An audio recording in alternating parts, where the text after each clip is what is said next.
불안해하기도 합니다. 날씨는 굉장히 이제 무덥고 연일 최고 높은 날씨를 경신하면서 참 사람들이 힘들어하고 있습니다. 그래서 우리는 참 우리의 건강에 대해서 염려도 하고 우리의 건강을 챙기고 또 건강을 위해서 기도하고는 합니다. 육신이 건강해야 마음이 또 건강해지고 육신의 평안을 또 아버지 하나님께서 원하시는 것도 사실입니다.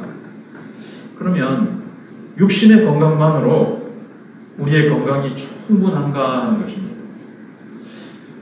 몸은 강한데 마음이 약한 사람이 있어요. 마음이 성숙하지 못한 사람들은 그 힘을 잘못된 곳에 사용하는 그런 경우를 보게 되어집니다. 제가 아는 목사님이 희한하게도 친척분이 이 조폭 두목이세요. 근데 이분을 이렇게 간혹 이렇게 전화가 오는데 보면 몸이야 건강하고 힘이야 세지요. 근데 그 정신과 마음이 굉장히 어려 있고 굉장히 미성숙해 있고 약하다는 거죠. 그러니까 그 힘을 잘못된 데다가 사용하는 것들을 보게 됩니다. 마음에 열등감이 가득하고 시기심이 가득하면 어떻게 될까요? 그 상태에서 힘을 가지게 되면 어떻게 될까요? 대표적인 사람이 히틀러입니다. 히틀러는 어릴 때 자라는 과정 속에서 굉장한 미움과 분노와 시기심을 가지게 되는데 특별히 유대인 이웃에 있는 유대인으로 말미암아 그런 마음을 가지게 됐어요. 삐뚤어진 거죠. 시기심과 질투와 분노, 미움 이런 것들을 가지고 있었는데 근데 나중에 이제 권력을 가지게 되니까 그 권력이 질투와 이 미움을 해소하고 이것이 이제 많은 사람을 죽이고 고통스럽게 하는데 쓰이고 말았습니다. 그래서 몸만 건강하다고 해서 그 사람이 참된 또 온전한 건강한 사람인가 하는 겁니다. 그래서 오늘 본문에서 사도 바울은 이방인 교회인 에베소 교회를 향해서 기도하고 있는 내용이 나오는데 이것은 단지 에베소 교회만을 위한 것이 아니라 오고 오는 모든 세대의 교회들을 위해서 특별히 이방인 교회들을 향해서 간절히 이제 기도하고 있는 그런 내용입니다. 그러면서 모든 오고 오는 세대의 교회를 통해서 또 그 교회 속에서 역사하시는 하나님을 통해서 하나님이 영광을 받으시옵소서 이런 성령으로 기도를 마치는 것을 볼 수가 있습니다. 먼저는 우리는 이 말씀 속에서 겸손히 하나님 앞에 기도하라는 것을 배울 수가 있습니다. 자, 하나님은 인간이 아니십니다. 그래서 우리가 사실은 인간적인 차원에서 하나님하고 대화를 한다는 것은 참 기대하기가 어렵습니다. 그러나 우리는 그리스도를 통해서 하나님과 대화할 수 있는 하나님 앞에 나가서 우리의 말씀드릴 것을 기도의 제목을 가지고 아뢰 수 있는 지위와 신분을 가지게 됐습니다. 그래서 우리가 기도하는 대상은 누굽니까? 기도하는 대상은 먼저 14절에 보시면 이러므로 내가 하늘과 땅에 있는 각 족속에게 이러므로 그것은 우리가 그런 하나님 앞에 나아가서 기도할 수 있는 지위와 신분을 얻게 됐다는 거예요. 그래서 사도 바울이 하늘과 땅에 있는 각 족속에게 우리는 땅에 사니까 주로 이제 이 땅이 전부인 줄 알지만 하나님께서 하늘과 땅을 창조하셨어요. 저 비행기가 떠다니는 하늘 말고요. 그 하늘뿐만 아니라 그것은 우주고 그 위에 또 하늘이 있어요. 그 하늘에 이제 하나님께서 수많은 피조물들을 만드셨잖아요. 그 중에서 하늘에는 아주 중요한 피조물이 천사들입니다. 우리 땅을 보면요, 비행기 타고 올라가서 보면 어디를 가든지 황량한 사막도 있지만 뭐가 그야말로 표현이 좀 그렇습니다. 바글바글 합니까? 사람들이. 피조물 가운데서는요, 하늘에서는 천사들이 아주 중요한 피조물이고요, 땅에서는 중요한 피조물이 사람입니다. 원래 인간이 타락하기 전에는 하늘과 땅이 이렇게 교통이 있었어요. 천사들의 특징은 영으로만 지어졌죠. 몸이 없어요. 영적 존재예요. 사람은요, 영과 육을 가진 또 존재입니다. 그래서 영이 있기 때문에 천사들과 하늘과 교통하는 이런 존재였고, 또 이렇게 교통이 있었어요. 그리고 온 우주 만물은 예수 그리스도 안에서 다 통일되어 있었고 조화롭고, 여기에 무질서와 갈등과 고통이 없이 정말 그리스도의 사랑과 은혜로 이 모든 만물이 다 형제와 같이 모든 전선이 다 이렇게 성탄절 때 반짝이를 피면은 그 반짝반짝 하잖아요. 그 선이 다 연결되어 있으면.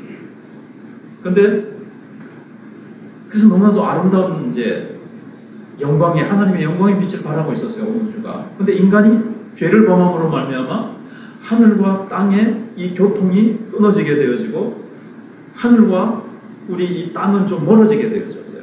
그래서 예수님이 기도를 가르칠 때 뭐라고 기도하십니까? 하라고 하십니까? 뜻이 하늘에서 이루어진 것 같이 땅에서도 이루어진다. 그래서 땅이 하늘로부터 멀어져 가지고 땅은 갈등과 아픔과 고통과 죄와 신음으로 부조리로 모순으로 가득하게 된 거예요. 하나님이 이걸 이제 회복하시고자 하시는 겁니다. 특별히 거기에 중추적인 역할을 하는 것은 교회예요. 그래서 지금 사도 바울의 교회를 가만히 보면, 기도를 가만히 보면 이제 그래서 오고 오는 교회를 통해서 하나님이 이 깨어진 우주의 질서를 다시 회복시키시려고 하시는 그 하나님의 큰 그림, 하나님의 그 큰 계획을 사도 바울이 이제 감옥 속에서 그는 이제 기도하는 중에 깨닫고 이제 그걸 위해서 기도하는 거예요. 하나님의 크신 계획을 위해서 교회를 통해서 하나님의 이 뜻이 이루어지고 깨어진 우주 만물의 질서와 조화가 다시 원상으로 회복되기를 위해서 지금 기도하는 겁니다. 근데 그 기도의 대상이 하늘과 그래서 땅에 있는 각 족속이에요. 많은 피조물들이 있고 또 각 족속이 있어요. 하늘에도 아마 천사들도 여러 이제 소위 종류가 있잖아요. 갑자기 생각이 안 나요. 그룹도 있고 그냥 천사들 중에도 여러 종류가 있잖아요. 또 땅에는 얼마나 많은 족속이 있습니까? 게르만족 또 있고, 미국에는 또 미국대로, 아시아에는 아시아대로, 중국에도 한족이 있고 소수민족들이 얼마나 많은지 몰라요. 근데 그 모든 족속들이 하나님이 창조하셨습니다. 그리고 하나님이 그들에게 이름을 주셨어요. 이 이름을 주셨다라는 것은 하나님이 그들을 존재하게 하시고 그들에게 정체성을 주시고 역할을 주셨다는 뜻이에요. 존재를 있게 하시고 각기 역할이 있고 다 그렇잖아요. 족속 같으면은 땅에 그 정해진 경계가 있고 그들이 하는 역할이 있고 그래요. 그 아버지 앞에 여기서 말하는 이 아버지라는 것은 유대인들은 아버지는 그 아버지의 권하는 권위는 절대적이에요. 그대로 순종해야 됩니다. 근데 그걸 가리키는 것이고, 특별히 하나님께 아버지라고 이름을 붙일 때는 온 우주 만물을 창조하시고 다스리시는 통치자다 할 때 아버지라는 이름을 붙입니다. 하나님께 아버지라는 이름을 붙일 때는 그런 뜻을 가지고 있어요. 온 족속과 온 피조물, 온 우주 만물을 만드시고 그것을 순종할 것을 요구하시고 모든 것을 통치하시는 하나님이시다. 이런 뜻입니다. 여러분, 우주 만물을 통치하시는 하나님 앞에 기도한다는 거예요. 우리의 기도의 대상은 그래요. 여러분 만약에 청와대 가가지고 대통령에게 여러분 하고 싶은 중요한 말이 있으면 해보십시오 라고 10분간 시간이 주어진다면 굉장한 특권이겠죠. 근데 우리는 청와대의 대통령 정도가 아니고 온 우주 만물 모든 족속을 지으신 그 하나님 아버지 앞에 우리는 나아가서 기도할 수 있는 지위와 신분과 특권이 주어졌다는 거예요. 그렇지만 기도의 자세를 보면 어떻습니까? 사도 바울이 보통 유대인들은 기도하는 자세가 서서 기도합니다. 서서 손을 들고 이렇게 기도합니다. 그리고 영화 같은 데 보면 외국인들은 다 눈 뜨고 기도해요. 사실은 눈을 감고 기도하는 사람들은 한국 사람밖에 없다 그래요. 그 이유 중에 하나는 눈을 뜨고 기도하면 자꾸 눈에 보이는 것 때문에 이렇게 정신 집중이 잘 안 돼서 눈을 감는다고 하는데, 이게 또 뭐 익숙해지면 눈을 뜨고도 잘 기도할 수 있는가 봐요. 아무튼 서서 기도하는데 사도 바울은 그 하나님 앞에 겸손히, 그 하나님이 얼마나 크시고 위대하시고 광대하신 하나님이신가를 아니까 사도 바울은 그 하나님 앞에, 어떻게 사람이 그 하나님을 정말 알면 교만한 마음으로 어떤 뭐 뻣뻣한 자세로, 뭐 여유 있는 자세로 이렇게 기도할 수 없다는 거죠. 엘리야도 갈멜산상에서 간절히 무릎을 꿇고 머리를 무릎 사이에 넣고 간절히 기도했습니다. 그래서 여기서 사도 바울은 하나님 나라를 위해서 하나님 앞에 겸손히 간절히 기도하고 있는 것을 보게 되어집니다.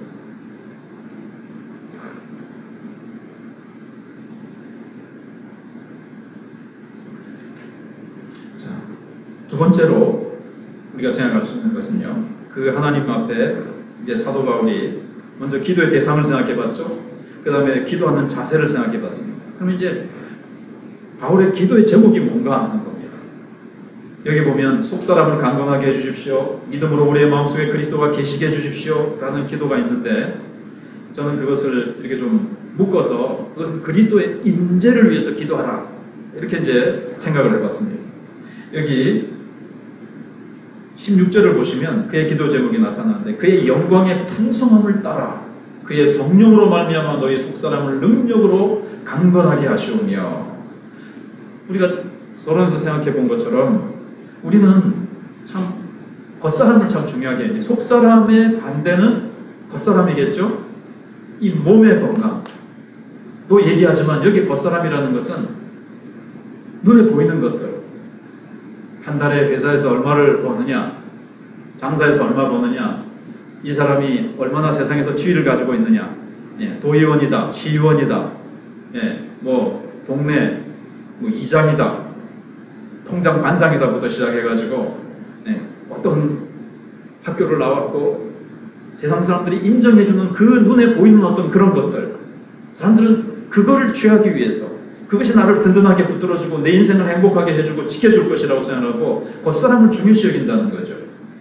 사도 바울이 그것이 중요하지 않다는 것은 아니지만, 사도 바울은 에베소 교회 성도들의 그 이 세상에서 살아가는 데 필요한 그런 겉에 눈에 보이는 것들을 위해서 기도하는 것이 아니라 무엇을 위해서 기도해요? 너희 속사람을 능력으로 강건하게 하시오며, 속사람이 강건해지기를 위해서 기도합니다. 그래서 우리가 육신의 건강도 필요하지만 내면의 힘, 이 마음의 강건함, 우리의 영적인 이 내면의 강건함이 필요합니다. 그래야 우리의 자신의 감정과 의지와 행동을 우리가 제어할 수가 있고 통제할 수가 있어요. 요즘 막 뉴스에 보면 살인 사건이 나오는데, 그렇게 몇십 년 동안 지냈던 친구가 어떤 배신한 거라든가 어떤 순간적인 그 분노 조절 장애 때문에 순간적으로 욱하는 마음으로 사람들을 막 찔러 죽이잖아요. 이게 다 이제 사람들이 속사람이 약해서 그런 거예요. 속사람이. 그러나 우리 그리스도인들은 정말 사도 바울은 이 속사람의 강건함의 필요를 알았던 겁니다. 그는 이제 복음 전도를 하고 하나님의 나라를 위해서 영적인 전사로서 싸우면서 얼마나 세상의 유혹과 죄의 유혹과 마귀와의 이 싸움에서 그리스도인에게 진짜 중요한 것이 속사람의 강건이라는 것을 알았습니다. 그래서 그는 감옥에 들어가든 그가 가난에 처하든 어떤 상황 속에서도 그것을 이겨낼 수 있고, 어떤 상황에서도 기뻐하고 감사하고 찬송할 수 있었던 그 힘이 어디서 나온다는 걸 알았습니까? 속사람의 강건함이에요.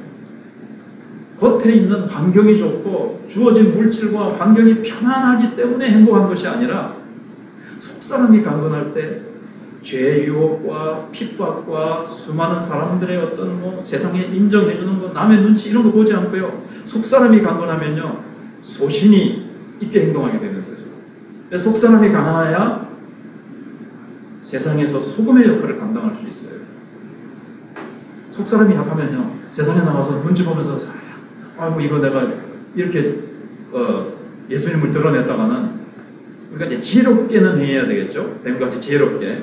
막 일부러 내가 막 나타내가지고 쓸데없는 문제를 일으켜가지고 오히려 내 신앙생활과 내가 주님을 섬기는데 방해가 되면 안 되겠지만 정말 소신 있게 세상에 나가서는 그리스도인이 아닌 척하면서 눈치 보면서 약해 빠져가지고 타협하고 두려워하고 예수쟁이라고 놀림당할까봐 그래가지고 우리가 소금의 역할을 어떻게 감당할 수 있겠습니까? 그래서 죄에 대해서 유혹과 타협하지 않고 사도 바울과 같이 우리가 이제 속사람이 강건하면 하나님의 말씀대로 나갈 수 있는 거죠. 하나님의 말씀 듣는 것과 사람의 말 듣는 것 어느 것이 옳은가 너희가 판단하라. 베드로가 또 요한이 자기에게 예수 이름으로 가르치지 말라고 겁박을 주는 그 당시에 지도자들 향해서 그렇게 힘있게 외쳤지 않습니까? 그런 이제 소신 있는 것, 그 힘이 이제 속사람이 강할 때 우리가 가능한 것입니다.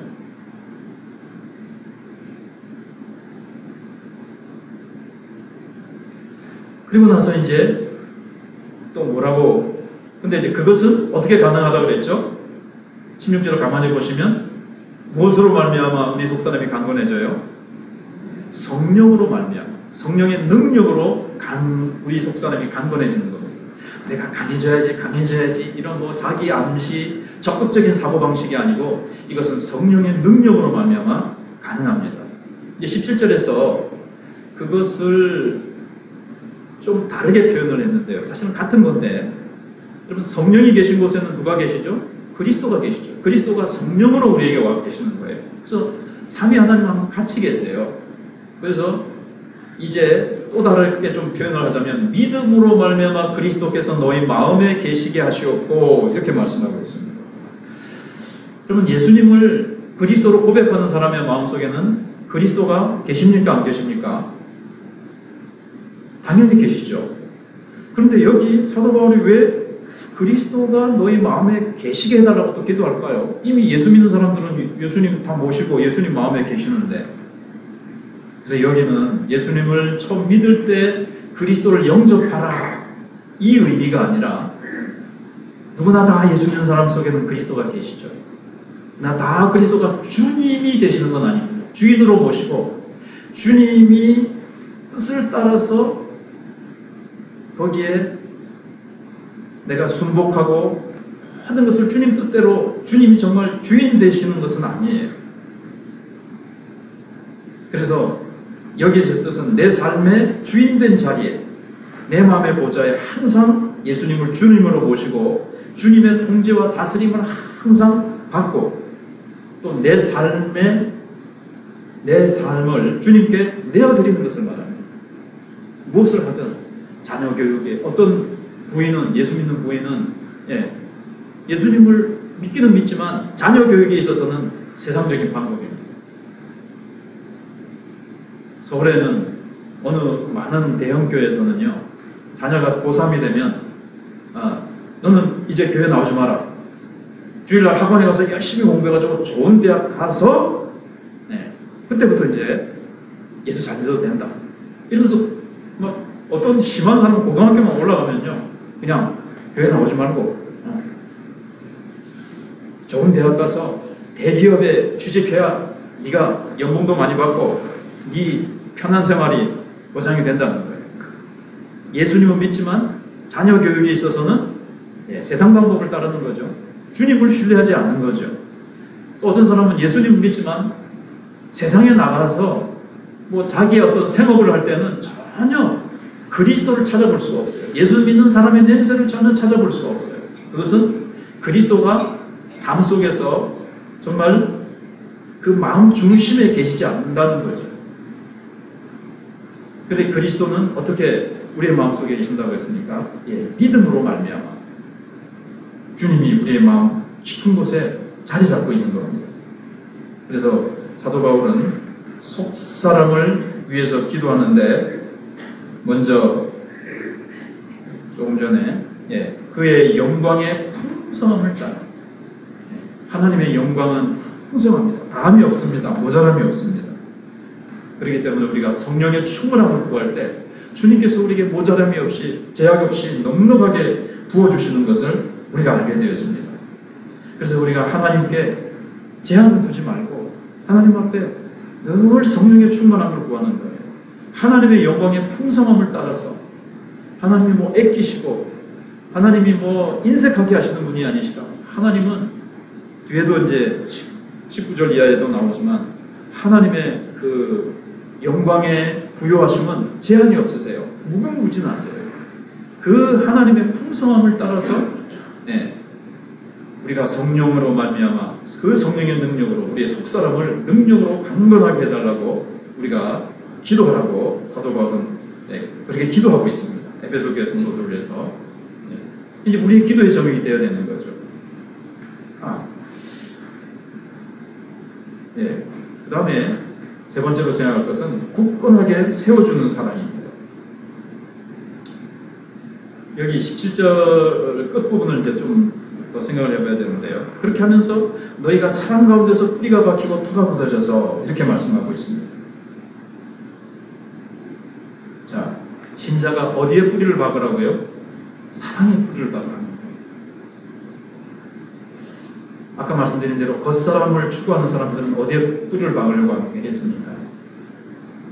뭐니 해도 머니가 최고라고 돈에 뿌리를 내리고 이 세상 그 지금 대선을 앞두고 있고 뭐 선거철을 된다 그러면은 세상에서 뭔가 한 자리를 하려고 그 지위, 세상 부귀, 명예 여기에 목을 매는 사람들이 있죠.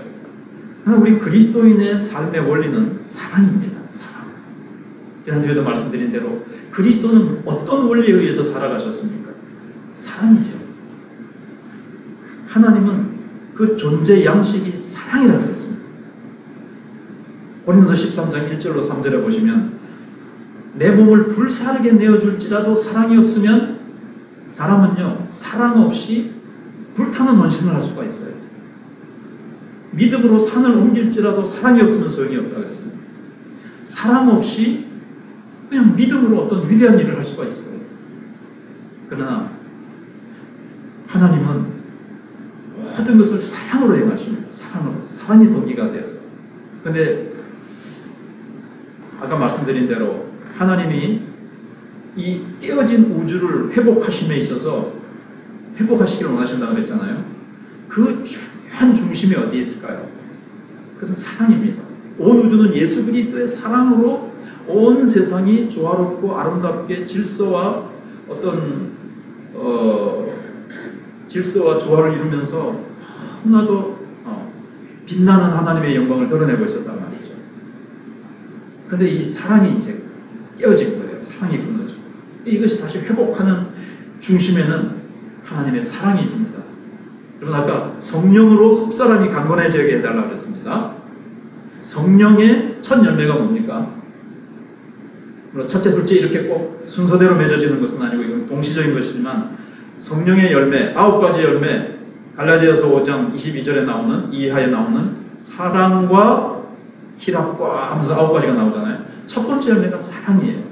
내가 성령으로 충만하고 우리의 속사람이 강건해지면 우리에게서 흘러나오는 첫 번째 열매가 사랑입니다. 근데 또 이게 서로 이쪽으로 오고 가고 하는 것 같아요. 사랑의 뿌리를 내릴 때 제가 이제 나는 평생 농사 안 질 줄 알았는데 간단한 농사를 짓는데 결국 뭘 심잖아요. 그럼 뿌리에서 끌어올리지 않습니까?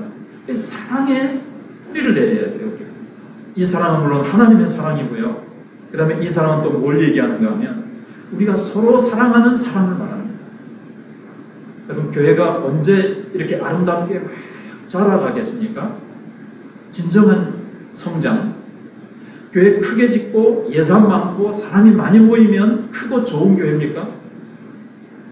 정말 주님이 보실 때 건강하고 성숙한 교회는, 아름다운 교회는 어떤 교회일까요? 서로 사랑하는 교회입니다. 그리스도의 사랑으로 사랑하는 교회. 그래서 사랑의 뿌리를 내리는 거예요. 사랑의 내 삶의 뿌리를 내리는 겁니다. 그리고 터가 굳어져서 여기는 이제 두 가지 이미지가 있죠. 뿌리를 내린다는 것은 식물 세계를 말하는 것이고, 토가 굳어진다는 것은 건축의 세계를 말하는 거예요. 건축의 원리. 기초를 깊이 파고 기초를 든든하게 해야 되지 않습니까? 그것처럼 사랑 가운데 뿌리가 박히고, 또 터가 굳어져서, 이건 제가 이제 뭐 주석을 참고해 보니까 진리 가운데, 우리가 진리 속에서, 진리 가운데서 다 우리가 이제 터가 굳어지라고 이제 말씀을 하고 있습니다. 근데 중요한 것은 이제 사랑이에요. 사랑으로 터가 굳어지라, 이렇게 이제 볼 수도 있어요. 자, 그래서 18절에 보시면, 능히 모든 성도와 함께 지식에 넘치는 그리스도의 사랑을 알고, 사도 바울의 이제 기도의 제목이 사랑입니다. 사랑. 근데 그 사랑은 그리스도의 사랑인데, 그리스도의 사랑은 어떤 사랑이에요? 지식에 넘치는 사랑. 인간의 지식을 초월한 사랑이라는 거예요. 그러니까 인간의 지식으로는 알 수 없는 사랑이라는 겁니다. 도무지 이해가 안 되죠. 가끔가다가 이제 입양을 하는데, 우리나라 사람들은 고아원이나 이런 데 가가지고 아주 잘생기고 똑똑한, 실에서 IQ 검사까지 뭐 그런 검사까지도 해가지고 잘생기고 튼튼한가, 이빨은 어떤가부터 시작해가지고 뭐 장애가 없는가 이걸 딱 따져가지고 데려갔는데, 외국에서 온 그 입양하는 사람들은요, 뇌성마비, 장애인들을 그렇게 데려가가지고 사랑한대요. 그리고 부모의 사랑도 잘 느끼지 못하고, 그렇게 불편한 아이를 이렇게 시중 들고 키우려면 얼마나 헌신과 수고와 그 인내가 필요하니까. 그러면 참, 어떻게 저렇게 할까? 왜 이해가 안 되죠? 더한 것들도 많아요. 예를 들 수 있지만 시간 관계상 생략을 하고 그 정도 제가 예를 듭니다. 근데 그리스도는요, 우리를 어떻게 사랑하셨습니까? 우리를 위해서 하늘 보좌를 다 내어놓으셨어요. 그 영광의 자리를 내어놓으시고 나를 구원하시기 위해서. 내가 어떤 존재입니까? 정말 하나님 앞에서 죄인이요, 무가치하고 사랑받을 만한 구속이 없음에도 불구하고, 하나님을 알지도 못하고 하나님을 찾지도 않고 하나님이 미워하시는 일만 골라서 하는 나를 위해서 이 땅에 오셔서 모든 것을 버리실 뿐만 아니라 목숨까지 내어주셨어요. 이해가 안 되는 거죠, 이게. 그래서 인간의 지식으로는 깨달을 수 없는 사랑이에요. 그래서 이 사랑을 알 수 있기 위해서는 바로 성령의 능력이 필요한 겁니다. 그래서 그 사랑을 알기 위해서 이제, 그 사랑은요, 너비와 길이와 높이와 깊이가 어떠함을 깨달아 하나님의 모든 충만하신 것으로 너에게 충만하게 하시기를 구하노라. 그런데 그 사랑의 넓이는 어떤 거다, 길이는 어떻다, 높이, 하나님의 그 사랑의 높이를 생각해 보면 하나님의 사랑의 그 깊이를 생각해 볼 수도 있어요. 이걸 일일이 또 이제 구체적으로 설교하시는 목사님도 계시지만, 저는 주석책을 찾다가 연구를 하다가 이 설명이 맞다고 생각을 해요. 이것은 여러 가지 차원의 하나님의 사랑을 연구해 보라고 하기보다는, 이 사랑의 대상이 무궁무진하신 분이시라는 거예요. 넓이와 깊이와 높이를 측량할 수 없는 그분, 그런 분이시다. 거기에 초점을 말하는, 우리가 깨달으라는 거죠. 그 하나님의 사랑, 무궁무진하신 그 사랑을 가지신 분, 그것을 깨닫게 되면 어떻게 됩니까? 그리스도의 사랑을 깨달으면 나를 사랑하시는 그 십자가의 사랑, 어떻게 날 같은 자를 위해서 그 귀하신 분이 십자가에 벌거벗은 몸으로 올라가셔서 살찌고 마지막 피한 방울까지 흘리시면서 나를 위해서 죽어주셨는지, 그 사랑은 이해할 수 없는 사랑인데, 성령으로 말미암아 그 사랑이 깨달아지는 순간,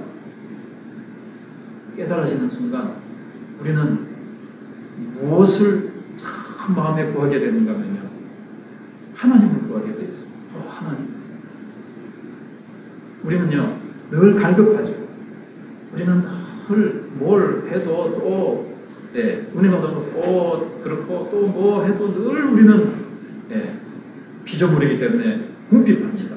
늘 모자라서 껄떡껄떡거려요. 우리는 돈 내도 껄떡거리고, 이것도 껄떡거리고, 저것도 껄떡거리고. 그런데 하나님의 그 무궁무진한 사랑을 깨닫는 순간, 우리는 무엇을 갈구하게 되어 있는가 하면요, 하나님 자신을 갈구하게 되어 있어요. 하나님 영광의 하나님, 영광의 하나님. 그래서 하나님으로, 그러니까 그 사랑을 깨닫는 순간 하나님의 영광으로 충만히 채워지게 되죠. 성령께서 깨닫게 하시는 사랑은요, 이 지식적인 사랑이 아니에요. 정말 우리가 느낄 수 있는 사랑. 여러분, 하나님의 사랑을 피부로 느낄 수 있게 해주는 분이 누구지요? 예수님입니다. 예수님은 하나님의 사랑을 정말 십자가에서 순종하시고 실천하심으로 말미암아 그 사랑을 보여주셨잖아요. 몸으로 실천하셔서 보여주셨잖아요. 그래서 그 놀라운 사랑을 우리가 성령의 감동으로 이렇게 뜨거운 그 사랑에 사로잡히게 될 때, 그 하나님의 영광의 충만함으로 우리가 채워지게 되었습니다.